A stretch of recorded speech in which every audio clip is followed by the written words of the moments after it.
It's a city that is actually has been called the stronghold of Daesh since their presence in Afghanistan. And the center of Daesh, of Wilayat Khorasan, is located there in Achin district of this province in Nangarhar. So this attack, however, Daesh claimed responsibility for this. So this is the second one and one of the other strongest ones. And the death toll actually raised to 19 so far. 19, and also the wounded has raised to 49. This is what I got as latest from the provincial governor. So, however, Taliban militants issued a statement asking their fellow fighters to avoid going to the cities, pouring to the streets, and remain to their trenches and avoid venturing around the cities. But again, today I met some of those Taliban fighters who are walking and driving on the streets in Kabul, and they had kind of no will to go back to their, trenches.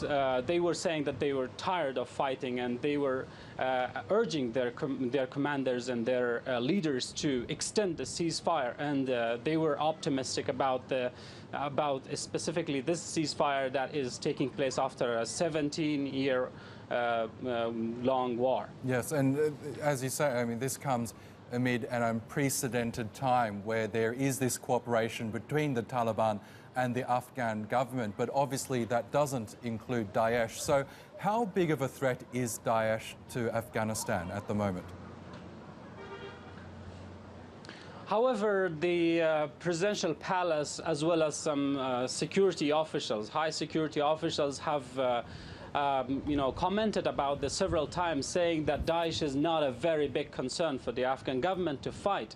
But the Taliban, who have to be negotiated and to be talked. But we have been seeing that Daesh have been conducting operations, especially in eastern Afghanistan as well as in northern Afghanistan. The international community has been supporting the Afghan forces and launching major airstrikes, especially in those areas that are that the presence of Daesh has been noticed, or especially in eastern Afghanistan.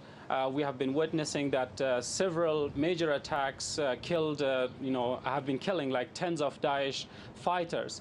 However, amid this ceasefire, the international community, especially US and NATO forces, have made it very clear that apart from Taliban, any other terrorist groups in Afghanistan does not include their mission. I mean, they will continue their counter-terrorism operations, but still there are fear and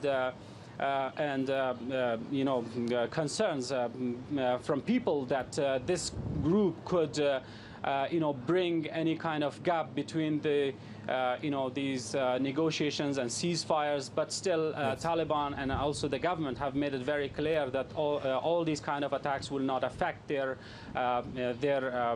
process towards peace, towards ceasefire, or any kind of negotiation. And okay, also today the yes, High Peace Council made it very clear that they will release more details about this ceasefire soon.